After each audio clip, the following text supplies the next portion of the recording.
Hello friends, அனைவருக்கும் வணக்கம். இன்றைக்கி இந்தியன் ஓவர்சீஸ் பேங்கில் இந்த ஐஓபி கனெக்ட் ஆப்பில் நம்ம ஏடிஎம் கார்டு பின் சேஞ்ச் பண்ணுறதுக்கான ஆப்ஷன் கொடுத்துருக்காங்க. அதை எப்படின்னு சொல்லிவிட்டு நாம் இன்றைக்கி பார்க்கலாம். உங்கள் ஐஓபி கனெக்ட் ஆப்பை ஓப்பன் பண்ணிக்கோங்க. ஓப்பன் பண்ணோடனே இன்டர்ஃபேஸ் இப்படி தான் இருக்கும். அங்கே கார்டுன்னு ஒரு ஆப்ஷன் இருக்கும். அங்கே டச் பண்ணிக்கோங்க. அங்கே டச் பண்ணோடனே இங்கே உங்களுடைய கார்டு டீட்டெயில்ஸு, அக்கௌண்ட் நம்பர் எல்லாமே வரும்.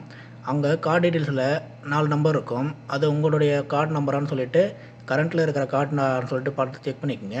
செக் பண்ணிவிட்டு கொஞ்சம் கீழே ஸ்க்ரோல் பண்ணி விட்டுட்டிங்கன்னா இங்கே ஜென்ரேட் க்ரீன் பின் அப்படின்னு சொல்லிட்டு ஒரு ஆப்ஷன் இருக்கும். அதை டச் பண்ணிக்கோங்க.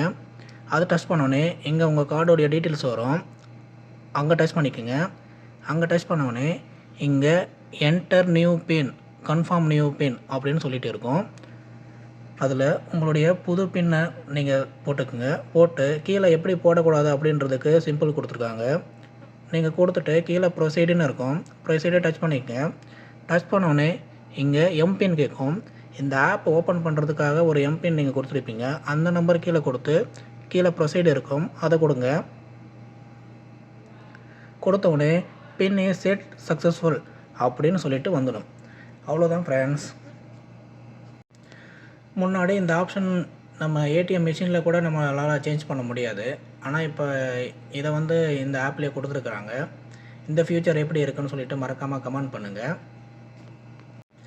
முன்னே நம்ம பின் சேஞ்ச் பண்ணுற மாதிரி இருந்தால் கூட நம்ம டைரெக்டாக பேங்க்குக்கு தான் போகிற மாதிரி இருக்கும். இந்த ஃபியூச்சர் நல்லா தான் இருக்குது. மறக்காமல் நம்ம சேனலை ஃபாலோ பண்ணிக்கோங்க.